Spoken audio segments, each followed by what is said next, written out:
Boa tarde, iniciamos as sessões da segunda turma, quarta Câmara da primeira sessão do CARF, desta quarta-feira, período da tarde, em Brasília, no suporte, nesse período, a Patrícia, quem eu cumprimento e agradeço a colaboração. Nós vamos iniciar com o julgamento de dois processos que têm preferência, são os itens 70 e 71 da pauta, ambos são de relatoria do conselheiro Marco Rogério.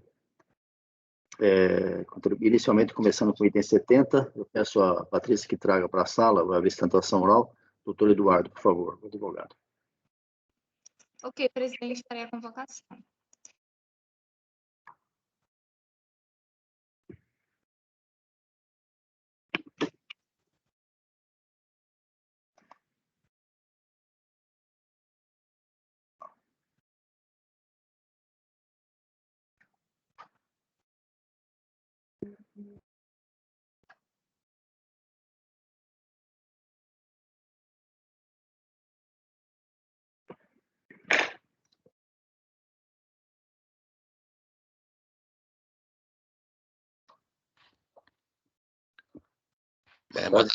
Boa tarde, doutor, tudo bem? Seja bem-vindo novamente. Nós vamos julgar o processo, o senhor é o patrono, a relatoria do conselheiro Marco Rogério, o item 70 da pauta, NET Brasil S.A. O senhor vai fazer a sustentação, então o conselheiro vai fazer um breve relato, depois o senhor tem o tempo regimental para a sua defesa. Ok? Ok, obrigado. Marco, por favor. Presidente, esse é um processo bem antigo de revisão de DCTF, tá? Em que o contribuinte, após cruzamento da DCTF com o sistema sinal, que é o pagamentos, foi gerado uma auto de infração, aí ele apresentou documentação, houve uma revisão de ofício, onde já foi desconsiderado uma parte significativa dos pagamentos, e aí a DRJ manteve manteve a parte revisada, e aí, em sede de recurso voluntário, o contribuinte alega que houve erros na informação da DCTF. Então, é bem simples mesmo, a partir dessa premissa, e aí acho que posso passar a palavra ao patrono, se o senhor liberar. Perfeito. Doutor Eduardo, o prazo para a sua sustentação. Ok. Primeiramente, boa tarde, senhores conselheiros, né? O caso também vou ser bem breve também. O procedimento auto-infração foi decorrente aí daquela auditoria interna, né? Foi uma auto-infração, como se diz, de sistema. E acho que na época, eu me lembro, vários outros contribuintes também receberam isso. Eram débitos de imposto de renda retido na fonte, do primeiro e segundo trimestre de 97, né? E como bem esclareceu o conselheiro relator, né, foi apresentada impugnação com a comprovação dos DARFs, né, de pagamento desse IR-fonte do primeiro e segundo trimestre de 97, e a própria autoridade preparadora fez o abatimento, conferiu e passou para a DRJ já com o apontamento que grande parte dos débitos teriam sido abatidos, né? E no final ficaram, na verdade, apenas dois débitos, né? Um referente, como era IR-fonte para remessa ao exterior, né? A NET Brasil, nessa época, ela tinha como objeto, né? Ela representava comercialmente e distribuía produtos, né? Conteúdos nacionais e estrangeiros para TV por assinatura e também comercializava, né? Espaços publicitários nisso e também explorava esse segmento na época. Não existia a lei do SEAC ainda, então não existia a quebra da cadeia da TV por assinatura, né? Era naquela época serviço de assinatura de massa, que passou a ser chamado de SEAC, serviço de acesso condicionado. E foram duas remessas, uma em 2 de abril de 97, para o pagamento no exterior do conteúdo do canal ESPN, e uma outra em 29/4 também, de 97, referente ao pagamento do conteúdo do TV5. Então, na Discovery TV5, perdão. Aí na DCTF, referente que era o pagamento diário, né? Você fazia remessa e teria que pagar o IR-fonte. O contribuinte, a NET Brasil aqui, fez um lançamento, o preenchimento equivocado 2 vezes do mesmo DARF, né? Um DARF duplicado, né? Um de 92 valores duplicados de 95.334.35, referente a esse de 2 de abril de 97, e o outro de 21.68, também nesse período de 2 de 4,97, né? Perfazendo o 116.503.25, que foi mantido, e o outro valor de 24/9, que eram também 2 lançamentos duplicados, de 260.408.54 e 4.814.71, perfazendo o valor aí de 265.223.25. Exatamente o pagamento para remessa aí, desses canais internacionais para a distribuição por TV por assinatura aqui no Brasil. A DRJ julgou o lançamento procedente, né, revisado, mantendo só esses valores, e no seu recurso voluntário, o que veio a hora recorrente comprovar? Pelo diário e pelo livro Razão, que passou realmente de um equívoco do lançamento na DCTF. Pegou o DARF e lançou 2 vezes, e foi comprovado aí nos autos que o DARF mesmo, que é referente ao fato que ocorreu, foi pago. E aí eu não vou ficar com mais delongas, dizendo da jurisprudência aí do CARF, que aceita, uma vez que o contribuinte comprove que foi um erro de fato, no preenchimento da DCTF, que em outras situações análogas, que tem que prevalecer o cancelamento aí a manutenção dessa parte da autuação. Muito obrigado aí, boa tarde. Boa tarde, Marco, por favor. Presidente, antes de partir ao voto, eu hei de confessar que eu fiquei um pouco perdido. Perdido não. O contribuinte anexou, eu até coloco isso no voto, ele anexou um excerto do diário, só que eu analisei ali e não consegui chegar à mesma conclusão, tá? Então, eu me lembro até que eu deixei para revisar com calma esse processo e não consegui chegar a uma conclusão. Se aquela prova que ele traz na peça recursal de que os débitos foram declarados em duplicidade no DCTF era satisfatória ou não. No primeiro momento, eu até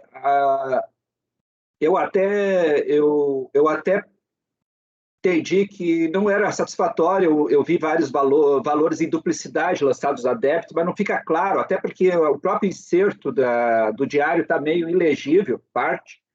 Então, não ficou muito claro para mim ali essa comprovação que ele traz. E ele, na descrição da peça recursal, ele não especifica isso. Ele apenas diz, está aprovado, e anexa esse incerto aí do diário. E eu me lembro que, quando eu analisei esse processo, eu tentei chegar a essa conclusão, para si, a princípio, mas não ficou 100% evidente para mim. Eu até ia negar provimento aqui, mas em deferência ao patrono e seus colegiados, eu acho que caberia aqui uma diligência à unidade, porque a unidade tem condições de instruir melhor o processo, e, se for o caso, pedir porque nós aqui, né, quando a gente analisa esses processos, mesmo os antigos, tá? Se vocês olharem lá, o diário tá carimbado, tudo, então não fica muito claro uma análise. E se alguém conseguir chegar a uma conclusão 100%, aí eu até agradeceria. Então na realidade, assim, eu ia negar, por quê? Porque ele diz, está aprovado na peça recursal, e anexa essa parte do incerto aí do diário para comprovar uma alegação que ele não trouxe em nenhum momento, de que aqueles débitos lá da DCTF foram informados em duplicidade. Tá? Há indícios disso, mas não, em nenhum momento eu formei convicção da alegação do contribuinte. Então, assim, eu estava aqui nesse primeiro momento numa postura até de negar provimento, mas eu acho que eu estava revisando o processo agora no horário do almoço, e eu acho que caberia uma diligência para oportunizar o contribuinte a esclarecer melhor junto à unidade, para esse processo voltar mais legível, digamos assim. Marco, eu posso fazer uma pergunta ao patrono aqui? Claro. Doutor, veja bem, o senhor está dizendo aqui na sua peça recursal, também falando, sustentou aí na tribuna, que haveria duplicidade nesse ponto, que o relator até ficou na dúvida agora, e nós também aqui, né? Mas não teria sido trazido provas substanciais sobre isso. No que o senhor se apega para dizer que teria duplicidade? Porque os valores aqui que eu estou vendo no relatório do conselheiro, os valores não são iguais, né? Quer dizer, o que estaria em duplicidade aí no caso? na verdade, quando você faz o lançamento desses dois períodos, 2 de abril de 97 e 29 de abril de 97, você tem alguns pagamentos que não são remessas, né? Como ele faz muitas remessas para o exterior de aquisição de canais internacionais, conteúdos internacionais, você vê perfeitamente pela DCTF, quando você vê a descrição dos débitos, né, que compõem aquele valor que está consolidado, que é do mês, que é exatamente a duplicidade de dois dados, os valores são idênticos na mesma data, e quando você vai tanto para o diário, né, eu até anotei as páginas aqui, né, na página 123 e nas folhas 296 desculpa, na página 123, na página 144, e no Razão Analítico, na página 296, na página 298 dos autos, você vê que só tem um lançamento para a mesma data. Eu não sei se o doutor Marco está... Porque realmente na data ali, a Xerox, no lançamento do período, ela pode estar um pouco... Quando for tirar a Xerox, eu não sei se fica claro a data ali ou quando digitalizaram, entendeu? O processo. O processo é de 2001, né? A gente estava falando de um período de autuação, de repente, de 97. A gente fala de Olimpíada, né? Entre a Olimpíada de Atlanta e a Copa da França. Tem muito tempo isso. A gente pegar marcos temporais. Perfeito. Não, tudo bem, eu já entendi. Marco, a sua proposta, então, é de conversão em diligência para melhor instrução processual.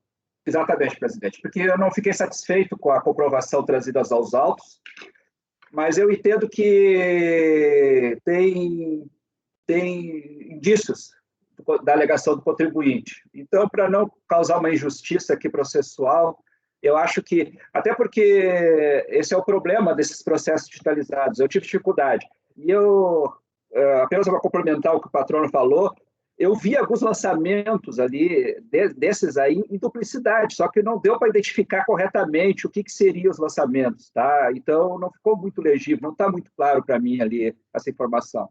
Eu acho que numa intimação lá, o próprio contribuinte proativamente esclarecendo melhor lá na unidade, assim que esse processo baixar, fica mais conclusivo para mim definir isso aí. Bom, proposta do relator de conversão em diligência. Alguém discorda? De acordo, unânime, convertido em diligência, doutor. O senhor acompanha na unidade de origem lá, que certamente vai haver intimação para que a contribuinte se manifeste, tá bom? Uma boa tarde para o senhor, muito obrigado. Igualmente, bons trabalhos aí. Para nós todos, obrigado. Tchau.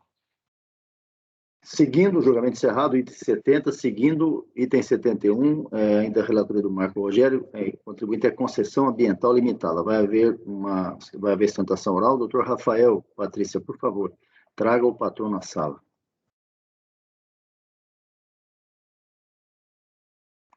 Ok, presidente, farei a convocação.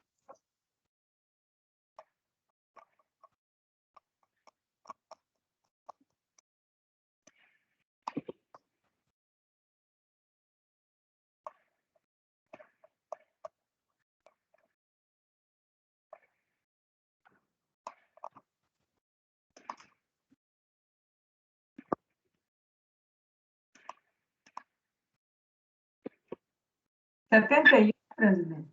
71. Ué. Ô, Marco, 71. Você colocou hoje, Marco? 70, coloquei. Não, 70 não foi que nós julgamos agora? É o 71. Agora é 71 foi colocado. Eu não estou achando 71 aqui. Está na pasta T. Está na pasta T? Ah, então. Boa tarde, doutor. Boa tarde. O senhor está nos vendo, nos ouvindo? Muito bem. Tá, muito bem. Boa tarde. Nós vamos fazer o julgamento de um processo que o senhor é patrono, da concessão ambiental Jacaraí Limitada, a relatoria do conselheiro Marco Rogério. Como o senhor vai fazer a sustentação, o relator vai fazer um breve relato, que depois os argumentos da contribuinte, o senhor certamente vai trazer na tribuna. Então, por gentileza, Marco, um breve relato, depois o patrono se manifesta. Os demais com o microfone fechado. Presidente, esse processo aqui versa de uma matéria que envolve exclusão ou cancelamento da adesão, tá? Isso aí pode parecer uma questão de semântica, mas é o nó principal da discussão nos autos, do PERT, opção baseada na Lei 13.496 de 2017, onde o contribuinte, por não ter atendido os requisitos, tá? Ele foi entre aspas, excluído ou cancelado a sua adesão. Então, Alpert, a DRJ fez um voto até bem robusto, citando toda a legislação.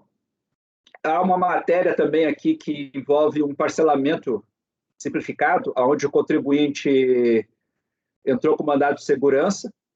Tá? Então, basicamente, essa discussão aqui dos autos, né, a exclusão ou o cancelamento da adesão dele ao PERT e o parcelamento simplificado, onde já tem uma discussão judicial. Eu acho que é isso, presidente. Ok, doutor, a palavra é sua.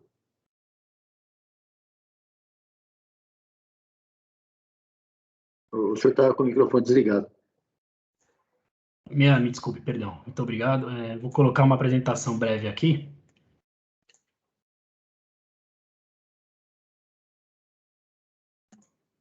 Conseguem visualizar? Perfeitamente. Tá, joia. Bom, rapidamente passar os fatos, né, em que pese aí o bom relato do conselheiro relator. E boa tarde a todos. Vamos lá, pelos fatos, a recorrente formalizou a adesão ao PERT, né, que é esse parcelamento da Lei 13.496, em relação a demais débitos na Receita Federal, vencidos até 30 de abril de 2017, em uma modalidade de 120 prestações sem reduções. Daí ela iniciou o regular pagamento das antecipações, né? Eu chamo de antecipações porque ela faz o cálculo por conta própria do valor que ela julgava que seria o valor das parcelas, né? Do parcelamento, conforme os débitos que ela posteriormente iria indicar na consolidação. Ela, então, começou a fazer os pagamentos, estava aguardando o prazo de consolidação, que seria só cerca de 1 ano depois, né? Mas 3 meses depois da formalizar a adesão, ela já foi cientificada de uma comunicação dando conta da existência de débitos com vencimento posterior a 30 de abril, né? Ou seja, débitos fora do PERT, que estariam em exigência aí, sem pagamento ou causa suspensiva. Ela buscou regularizar esses débitos, mas em decorrência de empecilhos impostos pelo sistema de parcelamento simplificado da Receita Federal, é um problema conhecido que existe, existe um limite de valor infralegal, né, via instrução normativa. Tinha débitos de fonte, ela não conseguiu regularizar. Como ela não conseguiu regularizar, algum tempo depois, cerca de 3 meses depois, junho de 2018, ela foi comunicada novamente pela mesma razão, mas dessa vez definitivamente, de que ela estava fora do PERT. A adesão dela teria sido cancelada e não seria consolidado o parcelamento, porque ela teria mantido esses pagamentos, esses débitos vencidos após 30 de abril de 2017, fora do PERT, em situação de exigibilidade.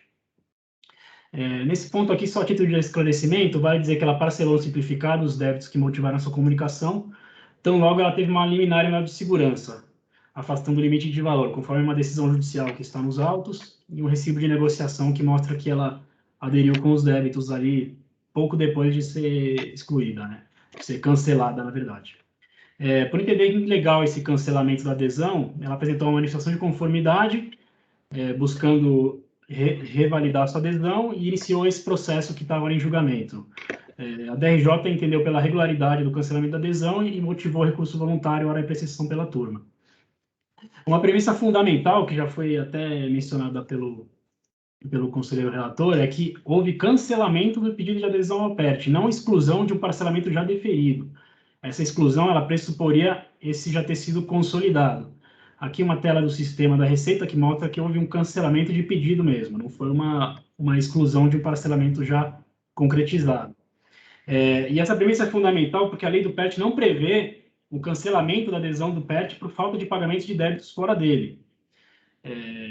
Vamos analisar, então, a fundamentação legal utilizada nessa comunicação. Os incisos 2º e 3º do parágrafo 4º do artigo 1º e caput, inciso 7º do artigo 9º. Esses foram os fundamentos da lei do PERT indicados para cancelar a adesão. Olhando aqui esses incisos, o segundo fala, a adesão ao PERT implica aceitação plena e retratável das condições do PERT, uma regra bem genérica. O terceiro já diz uma coisa mais concreta, que é o dever de pagar regularmente as parcelas consolidadas e os débitos vencidos após 30 de abril. E o artigo 9º diz que implicará a exclusão do devedor do PERT na observância do inciso 3. Então, remete ao inciso 3. Então, conforme essa literalidade do artigo 9º, acontece que o descumprimento de alguma das obrigações são casos de exclusão do PERT, não de cancelamento. Tanto que o inciso 3º, ele fala em parcelas de débitos consolidados no PERT. Então, já faz clara remissão a um PERT já consolidado. E o parágrafo 4º do artigo 1º também fala em PERT já consolidado, que fala dos débitos indicados para compor o PERT. Então, a exclusão pressupõe que houve não apenas a lesão válida, mas o deferimento da consolidação, que não tinha ocorrido no caso da recorrente. Assim, o dispositivo legal utilizado, o artigo 9º, seria aplicável somente a parcelamentos já deferidos e consolidados, que não era o caso. O PERT, como sabido, é um programa de 2 fases. A primeira de adesão, né, e cálculo do recolhimento manual de parcelas, e a segunda de consolidação, com indicação dos débitos que pretende parcelar, a prestação de informações, número de parcelas, indicação de créditos, etc. Nesse diagrama que foi colocado também no memorial para os senhores, é bem claro que mostra que tem 2 fases, né? E só na segunda fase que se pode falar de regras de exclusão, né? De aplicação do artigo 9, que diz o que é as hipóteses que implicam exclusão do devedor, só numa fase de PERT já deferido e consolidado. Aqui eu coloquei que realmente a consolidação foi só em dezembro de 2018, enquanto ele já teve o cancelamento da adesão em junho, por esse motivo do artigo 9º, né, de falta de pagamento de débitos fora do PERT. As obrigações que são impostas a quem aderiu ao PERT são diversas da que já fez a consolidação, né?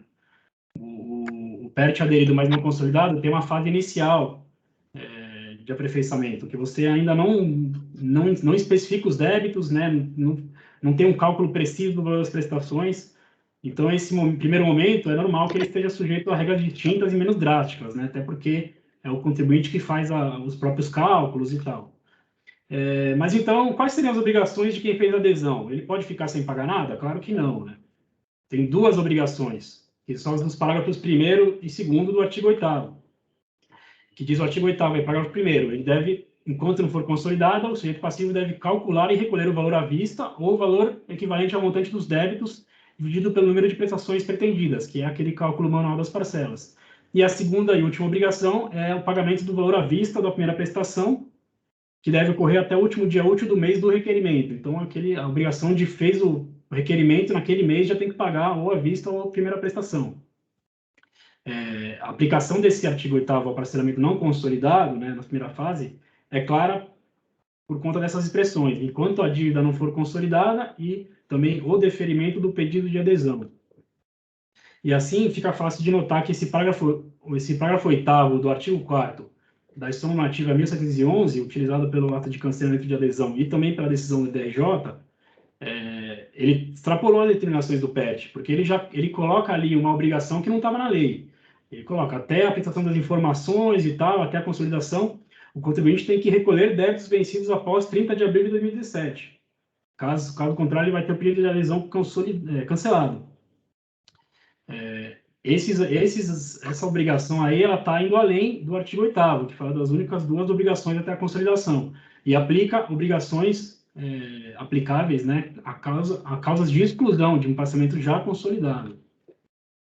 Então, senhores conselheiros e senhoras conselheiras, entendo que houve uma violação ao princípio da legalidade, porque essa norma infralegal não poderia ser validamente aplicada contra a recorrente, né, aplicando uma causa de exclusão aplicável somente aos parcelamentos já consolidados, em um parcelamento que não estava nessa fase ainda, acabou sendo aplicada a sanção por analogia, não admitida pelo artigo 108 do CTN, e também violou o artigo 111, que impõe a interpretação literal de legislação tributária de parcelamentos, que reforça esse descabimento de interpretação analógica ou extensiva pela Receita Federal e mantida pela decisão recorrida. A recorrente tem ciência de que problemas de parcelamento são a benesse fiscal e que cabe aos contribuintes aderir às suas regras, o que não significa conceder uma carta em branco para a autoridade fiscal, extrapolar a lei concessiva e estabelecer requisitos e impor penalidades não previstas e mais gravosas do que as da lei. Então, em conclusão, senhores conselheiros, senhoras conselheiras, é a reforma total, pedido de reforma total do acórdão recorrido, que manteve esse ilegal ato de cancelamento da adesão da recorrente ao PERT de demais débitos, com base em uma hipótese que seria válida apenas para a exclusão de um PERT já consolidado, pedindo-se para se restabeleça o parcelamento especial celebrado pela recorrente. Muito obrigado. Obrigado, doutor. Marco, seu voto. Microfone, Marco. Desculpe, folha 8, final. Conforme o relatório que precede o presente voto, é tempestivo e atende os requisitos. E estou conhecendo parcialmente, conforme eu vou expor no voto. Ressalto-se que a Lei 13.496/2017, que institui o PERT, no seu artigo 9, remete ao direito de defesa do contribuinte nos termos do Decreto 7235, que estabelece a competência deste CARF para apreciação do seu recurso voluntário interposto. Tá? Isso é uma matéria um pouco árida aqui, rara no CARF, então, para ficar bem claro que nós temos competência, eu entendo que sim. O recurso voluntário. O presente processo versa sobre o cancelamento de adesão do contribuinte agora recorrente ao PERT em face da existência de débitos exigíveis com vencimento posterior a 30 de abril de 2017, sem pagamento ou causa suspensiva da exigibilidade por 3 meses consecutivos ou 6 alternados nos termos da respectiva comunicação e seus anexos. Conforme já relatado, não tendo singularizados até a data da comunicação, seu pedido de adesão ao PERT demais débitos foi cancelado. Inconformado, apresentou manifestação de conformidade, alega que tentou regularizar os débitos, mas houve empecilhos impostos pelo sistema de parcelamento simplificado da Receita Federal, o que o teria impedido. Questiona as limitações da IN 1711, de 2017, que regrou a lei, e informa ter apresentado mandado de segurança contra a ilegalidade da limitação ao parcelamento simplificado, que pelas normas da Receita Federal estaria impedido de fazê-lo, entre outros temas correlatos. A DRJ, a primeira instância administrativa, denega suas pretensões após extenso voto que procura esmiuçar a legislação aplicável ao caso, entre outros pontos. Em sede de recurso voluntário, reitera sua posição da manifestação de conformidade, que seria incide os seguintes pontos. Inexistência do amparo legal para o ato de cancelamento de adesão ao PERT seria, se fosse o caso, para débitos vencidos após 30 de 4 de 2017, causa de exclusão, o que pressuporia adesão válida. A IN Receita Federal 1711 de 2017, no seu artigo 4º, parágrafo 8º, teria extrapolado as determinações da Lei 13.496 de 2017, a necessidade de respeito ao princípio da legalidade. Impossibilidade de parcelamento simplificado de tais débitos por restrição legal imposta pela própria Receita Federal. Assim, houve a tentativa de regularizar os débitos vencidos após 13 de 4 de 2017, mas foi frustrada em razão do ilegal limite do valor imposto para a inserção dos débitos num parcelamento simplificado, por conta do artigo 29 da Portaria Conjunta PFN, Receita Federal, número 15 de 2019, que instituiu os limites de 1 milhão para adesão ao parcelamento simplificado, que seria ilegal. Parto a análise dos mesmos. Da alegada extrapolação da IN 1711 de 2017. A recorrente alega que a IN 1711 de 2017, no seu artigo 4, parágrafo 8º, teria extrapolado as determinações da Lei 13.496. Alega que existe amparo legal para ato de cancelamento de adesão ao PERT. E aí onde ele tenta invocar a figura da exclusão. Contudo, a questão suscitada foi explorada com extrema profundidade da decisão recorrida e envolve que a Lei 13.496, 2017, e suas medidas provisórias precedentes institui o PERT. Tal lei estabelece os requisitos a serem cumpridos pelos interessados em aderir, que envolve, em essência, a consolidação da dívida entre a adesão e o seu parcelamento. Neste período, entre a adesão e parcelamento, está obrigada a cumprir as obrigações legais expressamente em lei. Assim, após a adesão do contribuinte e antes que tenha ocorrido a consolidação, o contribuinte poderá ser excluído, no sentido de que sua adesão não será confirmada. Tá? Então, será cancelada. Então, envolve a hipótese de cancelamento da adesão do contribuinte ao PERT de não pagar as parcelas dos débitos consolidados e dos débitos vencidos após 30 de abril de 2017. A exigência da regularidade tributária para usufruir dos benefícios do parcelamento, o qual só será confirmado após a sua consolidação. A EN 1711 foi editada praticamente replicando as disposições da Lei 13.496, regrando-as em detalhamento. Assim, não vislumbro nenhuma ofensa da mesma ao disposto na Lei de Regência. Então, não vislumbrei extrapolamento nenhum.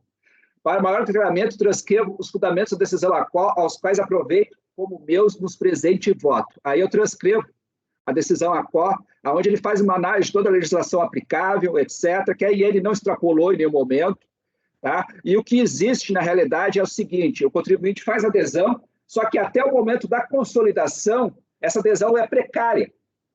Só quando houver a consolidação é que ele vai passar a ter o parcelamento confirmado. Então, a figura da exclusão do parcelamento é posterior à consolidação. Então, nesse momento, é precária. E, nesse momento, ele tem que cumprir os requisitos até a consolidação para ser concedido o parcelamento. Então, eu entendo que não cabe direito ao contribuinte nessa matéria, e eu estou aproveitando os fundamentos aqui com bastante detalhe da legislação, principalmente, onde o meu voto praticamente resume a decisão. E no que tange a um outro questionamento dele do parcelamento simplificado, eu não conheço, porque essa é uma matéria que está sendo discutida judicialmente, tá? E salvo engano, então essa matéria eu estou aplicando a súmula CARF número 1, tá? Porque não conheço essa parte da discussão da matéria do parcelamento simplificado. Assim, considerando o exposto acima, voto no sentido de conhecer parcialmente o recurso voluntário e, na parte conhecida, em negar provimento. Após o relator, é negar provimento naquilo que ele conheceu do recurso. Alguém se manifestando? Júnior. Seu microfone, Júnior. Júnior, microfone. Desculpa. Eu queria fazer uma pergunta. É claro que eu não estou trazendo aqui para discussão a questão do limite do parcelamento, porque levou para o judiciário. Mas eu primeiro queria saber, teve liminar? Essa liminar está valendo? Porque é o seguinte, se eventualmente ele tiver tido liminar e eventualmente, ou sentença, e essa liminar ou sentença estiver válida, ele efetivamente está fazendo um pagamento. Ainda que você considere que, e como você diz, isso aí é uma questão que está sendo resolvida pelo judiciário, mas é relevante para a gente entender se ele está cumprindo ou não os requisitos. E aí o próprio patrono pode me informar, por favor. Sim, teve liminar, né? Ele teve liminar ainda em junho de 2018, um pouquinho depois, né, de que ele teve a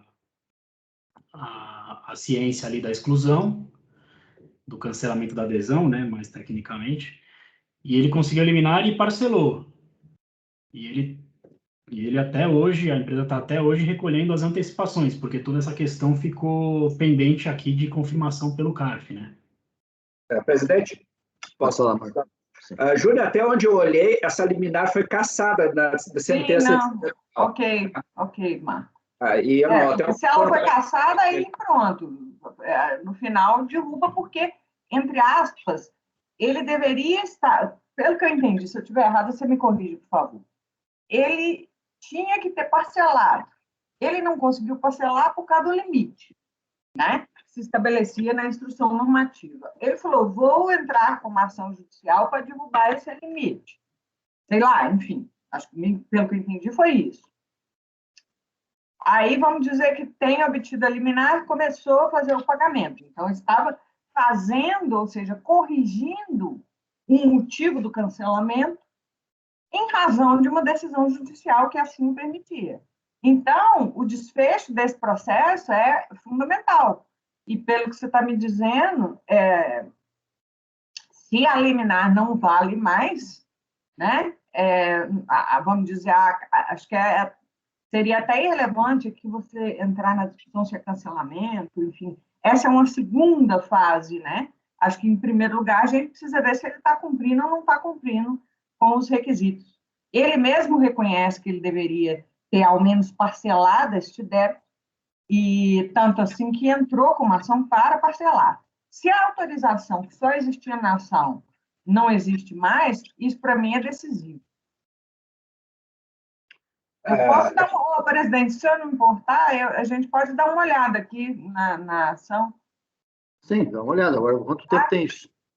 Se for rápido, né? Onde que está o número da ação, hein? Salvo engano, o patrono pode me colaborar aí. A ação judicial, ela foi proferida depois que o contribuinte já tinha perdido o prazo para tentar regularizar. Ele já não estava mais cumprindo os requisitos. Uhum. Tá? Aí que ele até alega que ele tentou parcelar no sistema e não conseguiu. E até eu transcrevo isso em algum momento do meu voto, E, então, na realidade, aí por isso que ele foi ao judiciário, alegando que esse parcelamento simplificado ele seria ilegal. Tá? Seria um óbice ilegal. Aí, porque ele tentou, ele alega que tentou, isso não faz prova nos autos, esses débitos vicendos incluir no parcelamento esse simplificado, só que ele foi impedido por causa do limite de 1 milhão. Uhum. E aí ele perdeu o prazo, aí houve o cancelamento da adesão, e aí ele recorreu ao judiciário pela ilegalidade desse limite de 1 milhão de parcelamento simplificado. Uhum. Então, já havia a situação fática configurada para a exclusão quando ele recorreu ao judiciário, salvo engano. E não sei se você chegou a ver, nem sei se está nos autos, a inicial, você sabe o pedido da inicial? Júlia, eu olhei, mas a discussão é essencialmente desse parcelamento simplificado. Agora eu não posso te dar detalhes de cabeça. Tá bom. Presidente, só para, inclusive, eu poder depois olhar com calma, enfim, para mim isso é relevante, eu gostaria de pedir vista. Vista concedida à conselheira Júnia, a proposta do relator era negar provimento. O processo volta provavelmente no próximo mês. Doutor? Entendido. Perfeito. Então, julgamento encerrado, retorna no próximo mês, e normalmente retorna no mês seguinte. Tá? Então, vista concedida à conselheira Júnia, proposta do relator era de negar provimento. Obrigado, uma boa tarde, doutor, tenha um bom trabalho. Obrigado, boa tarde, bom trabalho a todos. Igualmente. Muito bem, seguindo. Agora vamos voltar aqui, não temos mais tentação lá hoje, à tarde. Item 69 da pauta. Item 64, desculpe. Relatora do Conselho Luciano. .com Express Limitada. Está na pasta já, presidente. Vamos lá. É 64, né? 64. Perfeito. Presidente, esse daqui é uma questão bastante simples. Até eu gostaria de ressaltar que eu tive um pouco de dúvida no desfecho dele, mas, enfim, vamos ver o que os colegas pensam aí. Na verdade, é um retorno de uma resolução, e a resolução foi para que o processo aguardasse o trânsito em julgado de outro processo. É um auto de infração, e esse auto de infração se deu em decorrência de exclusão no Simples. E aí, o recurso voluntário desse processo aqui, ele basicamente trata da exclusão do Simples, e nós superamos isso para deixá-lo aguardando. O fato é que o processo que trata da exclusão do Simples ele foi julgado procedente em favor do contribuinte. Ele foi reinserido no Simples em 2003. E agora o processo retornou para a gente julgar, e basicamente o que eu analiso ali no trânsito em julgado, e eu analisei ele como tendo perda de objeto, para cancelar então o auto de infração e para ser arquivado, né? E eu queria, na verdade, não sei se o senhor faz questão que eu leia aqui toda a questão. Ou... Não, pode resumir. Na verdade foi isso, esse é o resumo. E o que você propõe? Eu propus, diante do exposto, voto no sentido de anular os autos de infração, em virtude do cancelamento da exclusão do contribuinte do Simples para o ano de 2003 no processo principal. Situação essa que motivou os lançamentos, de forma que o presente processo seja arquivado por perda de objeto. Que estranho, hein? Na verdade... Eu não acho que é perda de objeto, não, Luciano. Desculpa, não? eu estou sem câmera. Espera um pouquinho, era Luciano. uma questão prejudicial, pelo que eu estou entendendo. Eu fiquei um pouco com dúvida. Você entendeu? Por quê? Eu só lancei o imposto de renda aqui, sei lá, foi, né? Imposto de renda, ou o que for, porque o camarada foi excluído do Simples. Ele está impugnando a exclusão, e aí eu acho corretamente fizeram o quê? Sobrestamento. Até que resolvesse se ele ia ser excluído ou não. Como foi derrubada a exclusão do Simples, não tem um motivo, né? Para que você mantenha o lançamento. Eu acho que é só uma questão Por isso que eu entendi que Na eu verdade, perdi o objeto. seria pela improcedência, uma vez que os lançamentos só foram efetuados porque foi excluído do Simples. Eu também penso que é só o cancelamento dos autos, né? Porque já que foi julgado procedente o recurso dele lá da exclusão do Simples, né, você aplica os efeitos daquele processo aqui e cancela os autos. Simplesmente a aplicação dos efeitos daquele? Aí o cancelamento. Eu entendo assim, mas doutora Veja, Júnior é eu uma entendi que havia especialista. perda de objeto, que o fundamento de existir do auto de infração não existe mais. Agora, né, enfim, eu acho que não tem discussão aqui, né? Vai ser cancelado o auto de infração. Eu só queria conversar com os colegas para a gente chegar a uma conclusão de qual seria a melhor forma de chegar a isso. Já teve caso assim, presidente? Luciano, qual foi o motivo aí do cancelamento da exclusão dele? Foi decisão judicial? Ele foi no outro processo administrativo, que ele explodia, ele foi julgado procedente para reincluir ele no Simples em 2003. Isso já em nível de CARF? Isso em nível de CARF transitou em julgado, tem certidão e tudo, lá no processo, nas folhas, deixa eu só atualizar aqui. Está aqui no julgamento, aqui, ó. Eu colei, inclusive, aqui, ó, folhas 200 e 203. No recurso voluntário, ele alega o quê? No recurso voluntário aqui, ele alega só a questão de exclusão simples, seria no caso de nem conhecer. Só que nós superamos da primeira vez, porque se tratava de aguardar, né? Eu não sei por que esses processos não são distribuídos juntos. Não consigo entender isso. Isso é uma coisa... Isso é sonhar. Mas acho que aqui, gente, sinceramente, é irrelevante. Eu acho que pode, inclusive, manter o dispositivo como você está, porque a razão de ser dos lançamentos é o fato de que ele foi excluído do Simples. Se a exclusão não existe mais, pronto. Pode usar, falar que vai cancelar, anular. Existe um problema, né, Júlio? Existe um problema. Nós analisamos o que nós apreciamos aqui. Basicamente, é o recurso voluntário do contribuinte. O contribuinte, foi por isso que eu perguntei, o que ele alegou no recurso voluntário. Ele não alegou nada disso. Agora, é claro que nós não vamos manter o auto de infração de um procedimento que já na origem já está morto, viciado. Então, eu sugiro que seja dado provimento ao recurso voluntário e acolher a informação que os autos que você teve, que o motivo dos lançamentos, que é a exclusão do Simples, já está eliminado, tendo em vista a decisão XY que você pode colocar no processo. Agora, nós temos que dar provimento a esse recurso voluntário, mesmo que ele não esteja, você até ampliando o que está no recurso voluntário, mas nós temos que dizer isso, não podemos simplesmente não conhecer disso, de jeito nenhum. Tem um recurso voluntário. Ele está conhecendo, presidente. Sim, tem que dar provimento ao recurso. Uhum. E ele está dando provimento também. A discussão é só uma questão técnica lá, os termos. É uma questão técnica, mas pode dar embargos, esse é o ponto, entendeu? Então, acho que tem que colocar a coisa corretamente.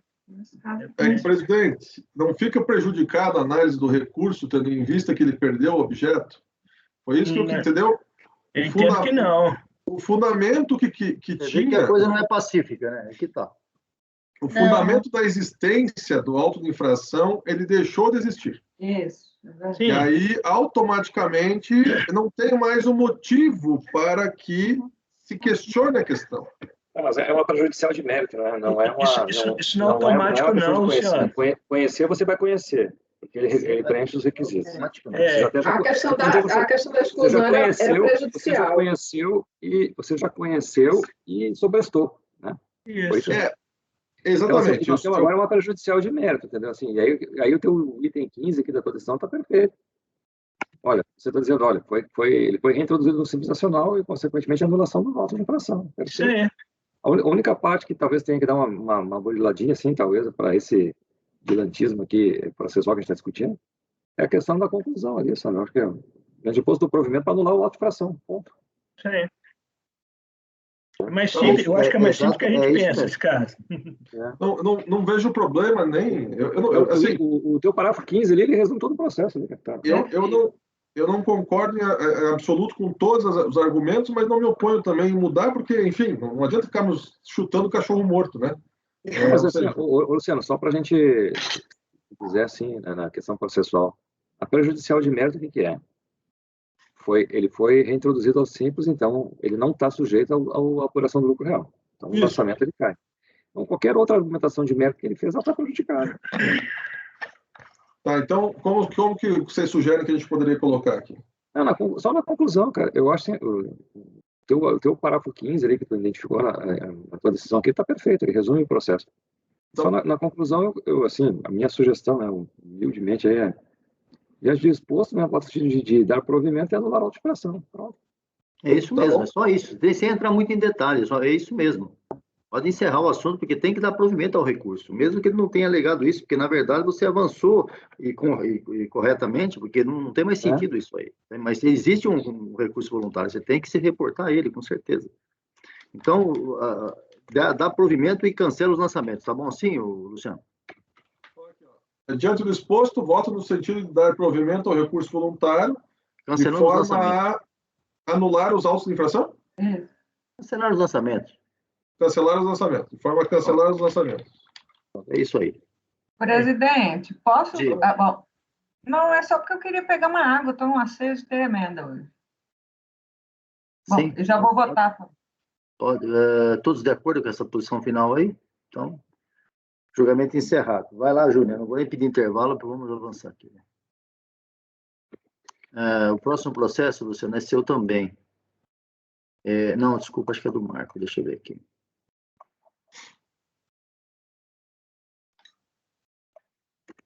Luciano. Agora é o Marco, Rogério. 69, 69, Interconnection. O Marco, vamos lá. Só verifica aí se já está lá o voto, acho que está sim. Eu coloquei dessa vez meio pingado. Tá.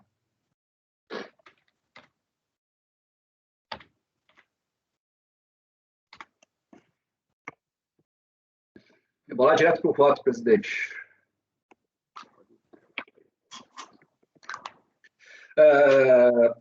É tempestivo. Tá? O presente processo versa sobre a autuação fiscal de fonte sobre rendimento de trabalho. Na sua defesa, em parte substancial, agora a recorrente tece várias considerações mercadológicas. Tá.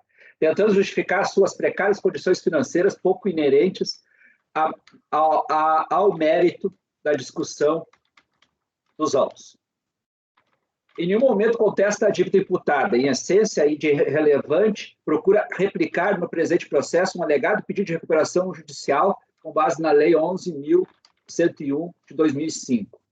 Então, ele faz alguns pleitos aqui. Pleiteia a recorrente pelo sobrestamento do presente processo por estar em recuperação judicial preventiva.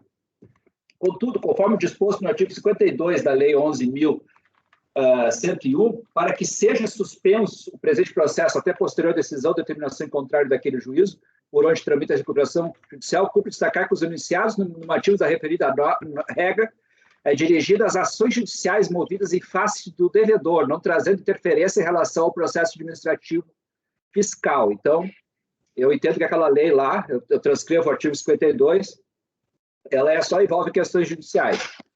Importante salientar que, como já ressaltado na decisão ACO, em nenhum momento foi apostado aos autos nenhuma decisão judicial, só trazendo peças do seu pedido em juízo. Independente disso, entendo que não sobre o presente processo, conforme já exposto anteriormente. De resto, acompanho todo o posicionamento do voto ACO no que tange os eventuais efeitos do tal pleito judicial repercutindo sobre o processo administrativo fiscal. Conclusão, considerando acima exposto, voto no sentido de negar provimento ao recurso voluntário. Palavras. Desculpa, presidente, qual é o número?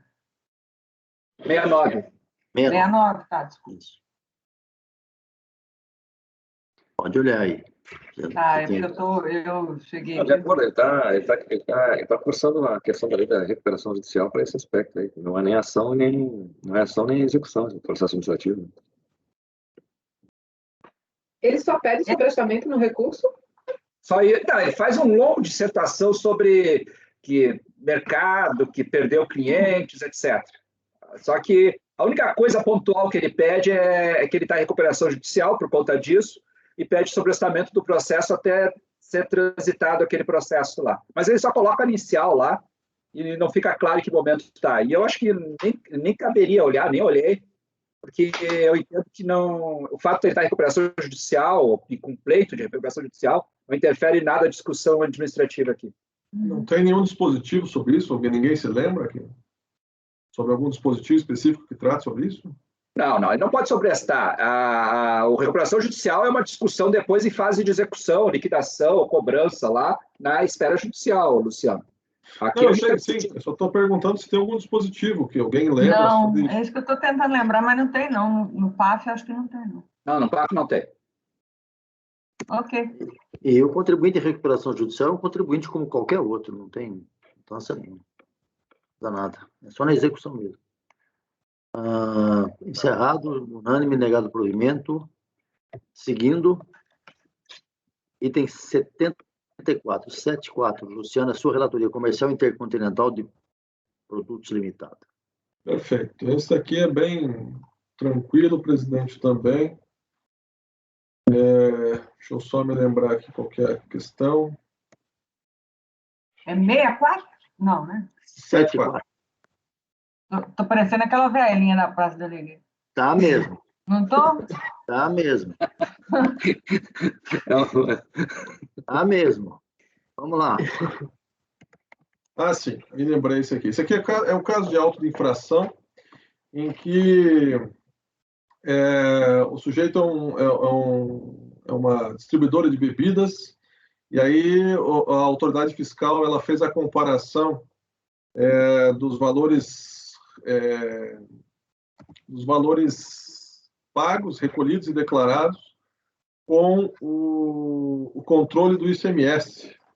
E aí chegou à conclusão que não havia pagamento, no caso, né?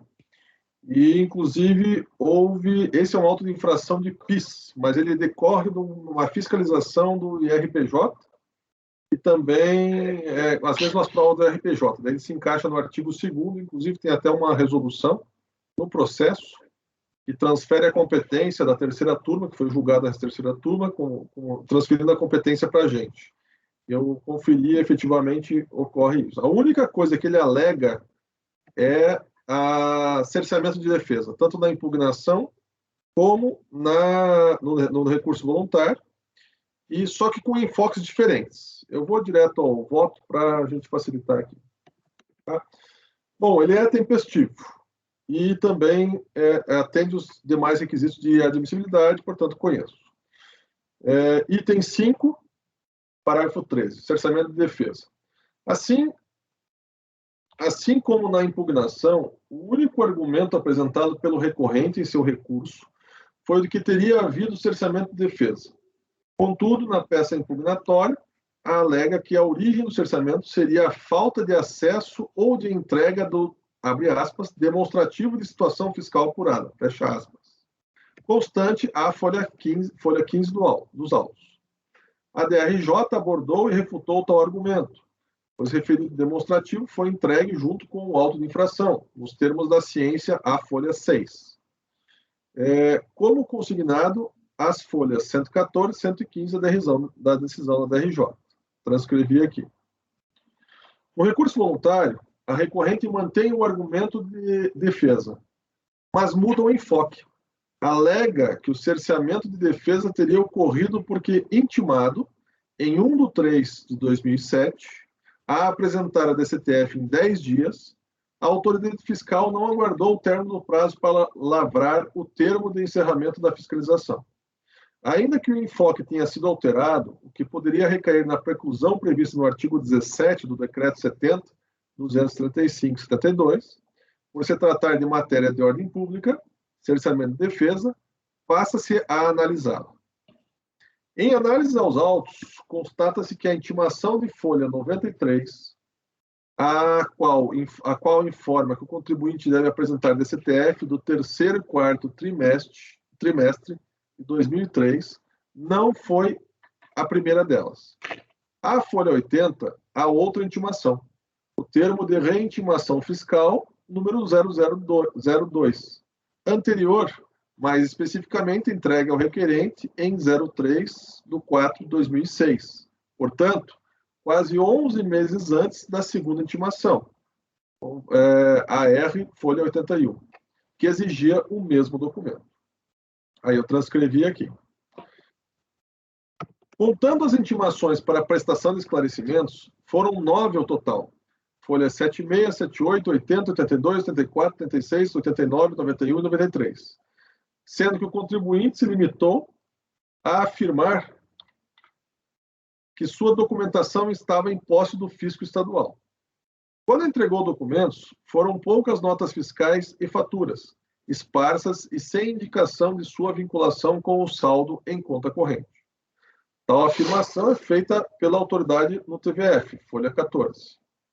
O que se conclui é que não houve o alegado cerceamento de defesa pela não observância do segundo prazo dado, até porque quase um ano antes já havia sido requerida a DCTF. Ademais, a declaração que, segundo o recorrente, demonstraria que as obrigações foram cumpridas, não foi apresentada pelo mesmo, nem com a impugnação, nem com o recurso voluntário.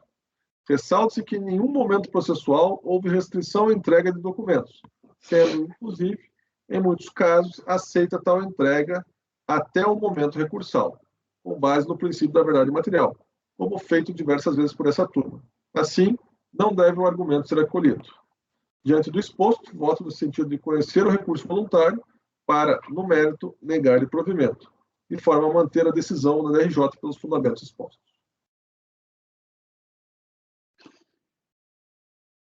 Ninguém vai se manifestar?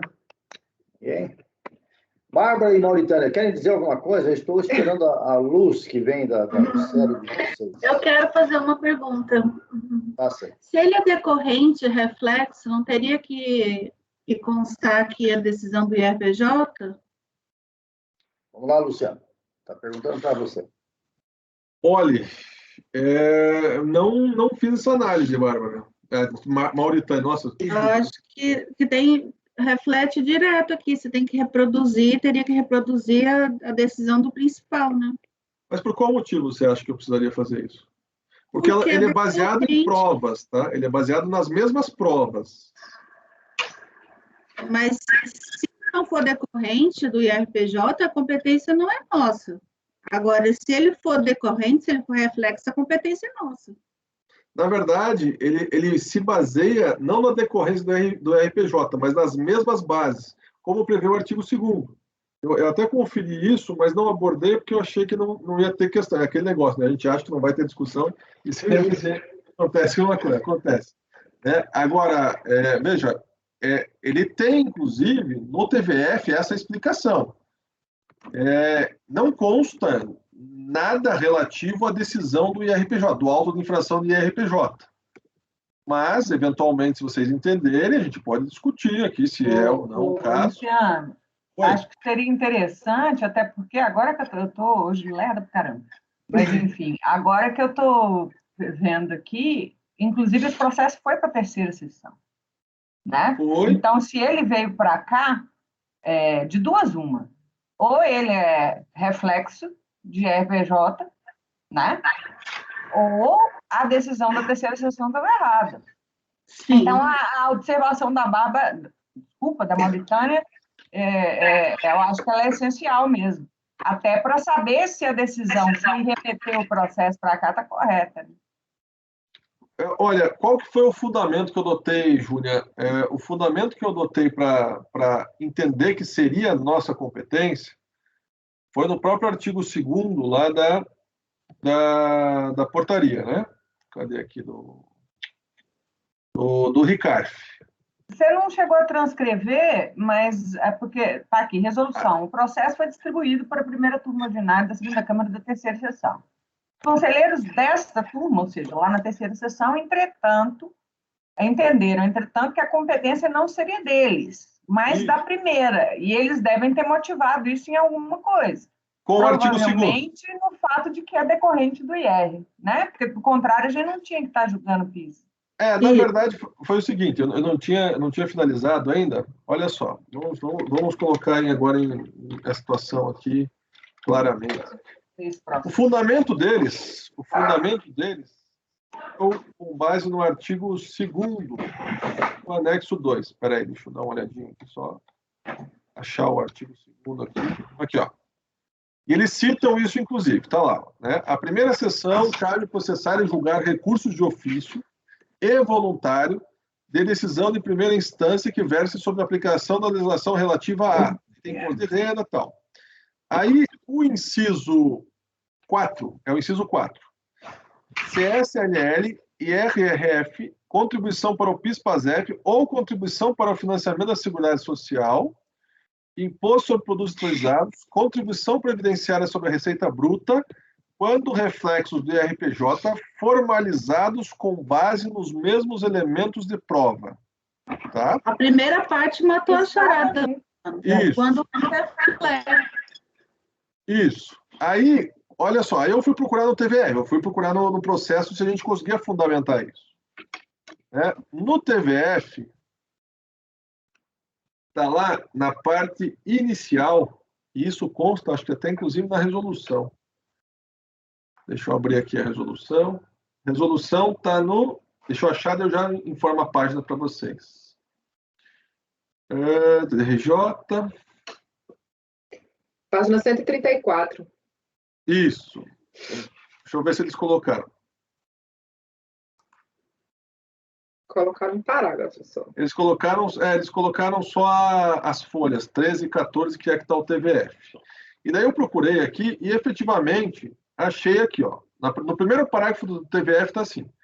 No exercício de cargo do auditor fiscal da Receita Federal, sob o amparo do mandado procedimental fiscal acima, foi desenvolvida ação fiscal junto à pessoa jurídica acima mencionada, na qual verificou-se por amostragem o cumprimento das obrigações tributárias relativas ao IRPJ do ano calendário 2002, em cujo exercício a empresa optou pelo regime de lucro presumido.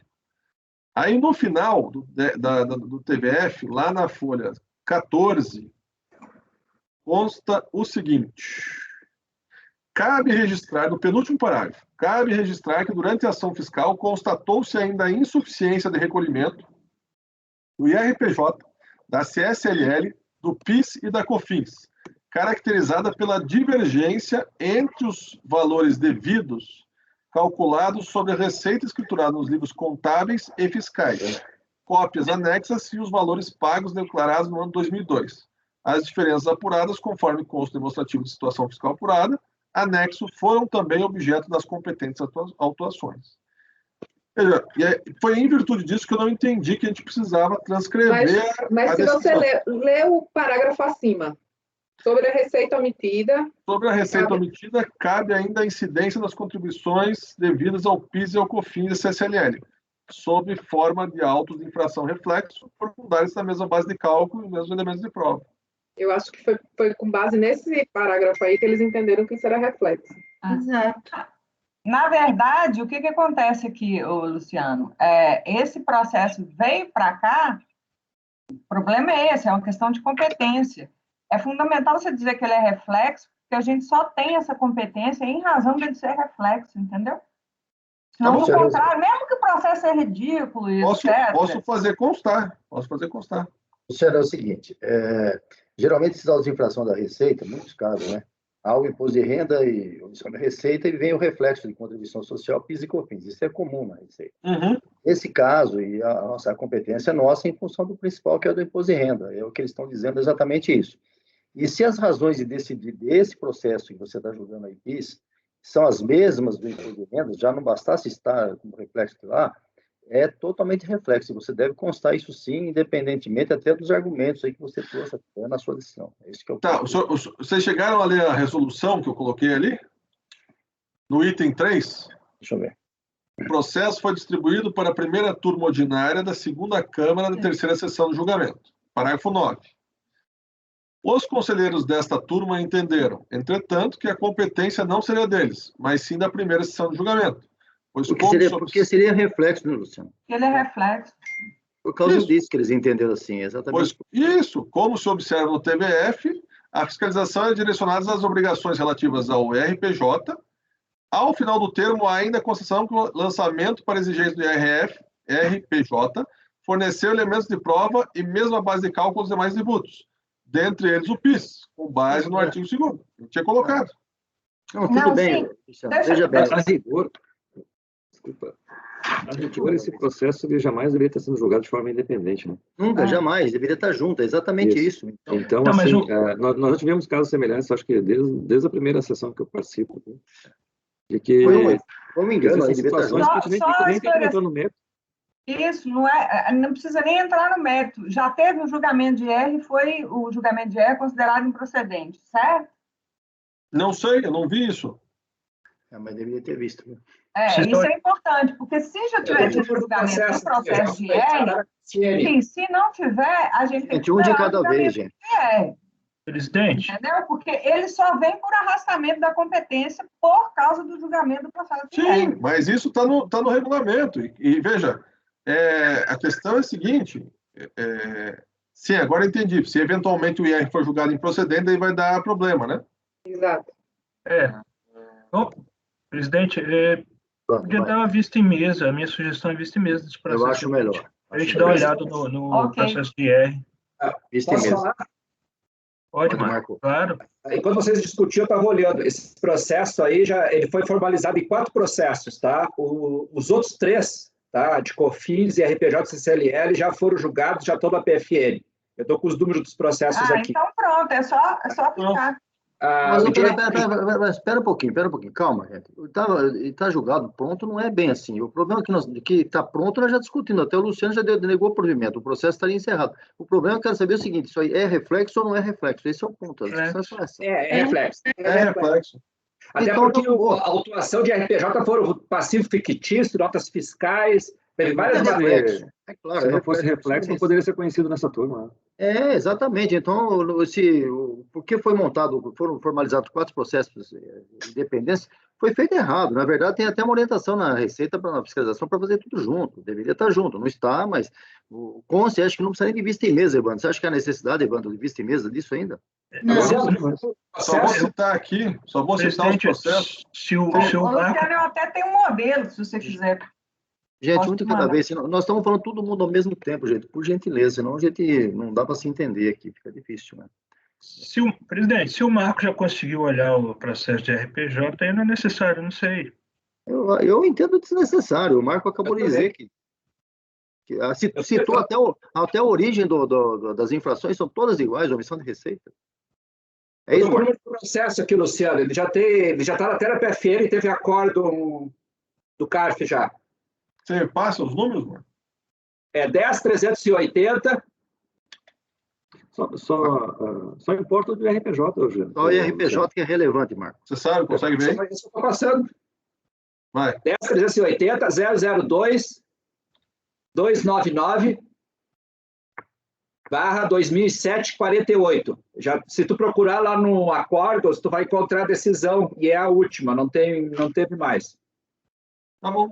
Só vou fazer constar, então, que ele já foi julgado improcedente ao contribuinte e, enfim, já é o suficiente para ele ser julgado. Vou falar que ele é reflexo e foi julgado improcedente e pronto. Traz a emenda desse processo de RPJ, cola no seu aí. Luciano, Oi? Tem que olhar com cuidado, porque às vezes reflexo você aplica integralmente a decisão do principal, né? Às vezes você aplica ela no que for cabível, né? Mas nesse caso eu acho que aplica integralmente. Eu acho que nesse caso eu não consegui abrir aqui, meu processo está lento, mas se o Marcos é um reflexo puro, não tem nada diferente no PIS e COFINS, não, Marcos, você consegue ver isso? Eu estou com as decisões abertas aqui. A princípio, o já disse que é tudo reflexo. O Marco acabou de dizer, omissão de receita, passivo fictício. Sim, Cicone, mas às vezes o PIS e COFINS, eles têm algumas características a eles que você não consegue simplesmente pegar a decisão do RPJ e aplicar. Vai depender muito do tipo do lançamento. Não, Marco, mas é o seguinte, nesse caso, veja, foi procedente o outro, o lançamento foi procedente. Nesse caso, a gente está se restrito ao cerceamento de defesa. Então, não tem o que discutir, entendeu? Ele nem entrou nas matérias de mérito. Ah, entendi. Ok, Luciano. É aplicar o resultado do reflexo, então. Isso, é só fazer constar que efetivamente não foi anulado lá, né? Se eventualmente, se materialmente fosse anulado no outro processo, sim, aí por ser reflexo, você teria que anular isso aqui. Mas como não foi, Então, a gente analisa só o argumento dele, que foi um argumento de cerceamento de defesa, que é preliminar. Ou seja, não teve nem mérito discutido aí. Bom, Isso. tem Luciano, Mauritânia, Júnior, Evan, tudo com a mãozinha levantada aqui, presumo que sejam por engano. Eu baixei. Ninguém mais se manifestando, julgamento encerrado, negado o provimento, unânime, 5 minutos de intervalo. Patrícia, por favor.